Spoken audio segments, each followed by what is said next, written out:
Consult సంవత్సరం పైనుంచే పళ్ళు బాగా వేడిగా టీ తాగిన ఒక స్వీట్ తిన్న జుయ్యమని లాగేదండి. అప్పటికి నాకు వెస్టేజ్ పరిచయం లేదండి. లేకపోతే బయట సెన్సిటివ్ పేస్టర్ ఉంటుందండి. ఆయనకి అది అలవాటు అయిపోయింది, ఒక వ్యసనం కింద దాంతోనే తోముకునేవారండి. అలా తోమడం వల్ల లోపల ఎరుపు కరిగిపోయింది. మాకు తెలియలేదండి. పన్ను పోటు తగ్గుతుంది అనుకున్నాం కానండి, పన్ను బాగానే ఉందండి. పన్ను బాగానే ఉంది. అది విపరీతమైన ఒక నెల నుంచి విపరీతమైన పోటు బాధ, భరించలేని బాధ వచ్చేస్తుంది. బయట మందులు వేసుకున్నా తగ్గట్లేదండి. మేడం దగ్గర అడిగానండి, చాలా వాడాను, కానీ లోపల ఎప్పుడు అడుగుకోవడం వల్ల ఆయన పెయిన్ తట్టుకోలేకపోయారండి. ఏంటంటే నైట్ అంత పోటు వస్తుంటే గాను పేస్ట్ తీసేసి పండుగ పెడితే చాలా బాగా తగ్గేదండి. మళ్ళీ 2 గంటలు రిలీఫ్ ఇచ్చేది.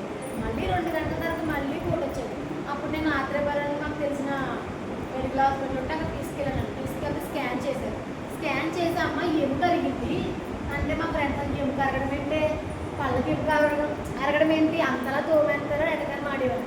నాకు తెలిసింది ఏంటంటే సెంట్రల్ పేస్ట్ వల్ల లోపల ఎముక అరిగిపోయింది. ఎవరికైనా దానివల్ల క్యాన్సర్ వస్తుందని చెప్తున్నాను కాదండి, ఎముక అరిగిపోతుంది. ఇప్పుడు ఆ పన్ను తీసేయవలసిన పరిస్థితి అండి. తీసేసామని ప్రజెంట్ ఇప్పుడు బాధపడుతున్నామండి. ఆ పేస్ట్ వల్లే కదా తీయించేవలసి వచ్చింది అని. బయట సెన్సిడైన్ పేస్ట్ వాడడం వలన పన్ను లోపల బోన్ అరిగిపోయింది. అది ఉంచినా రూట్ కెనాల్ చేసినా క్యాప్ వేసినా ఉందమ్మా 5,000 అలా అవుతుంది, కానీ నిలబడదని చెప్పారు. ఎవరు? డాక్టర్ గారే చెప్పారు. డాక్టర్ గారే చెప్పారు. తీసారు, పన్ను తీసారు. అమ్మ లోపల ఎముక అరిగిపోయింది, దానికి డెలికేట్ అయిపోయిందండి.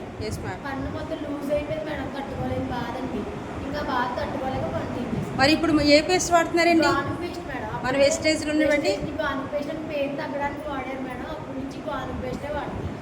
మరి మీ హస్బెండ్ యాక్సెప్ట్ చేస్తున్నారా గాను పేస్ట్ వాడడానికి? అంటే నాకు బ్లడ్ పరంగా రికవరీ అయింది మేడం. ఆయన గ్యాస్ట్రిక్ తగ్గింది. ఇప్పుడు ఏంటంటే పళ్ళ విషయంలో ఆయనకి బాగా నమ్మకం madam. Thank you ma'am, thank you so much. Super ma'am.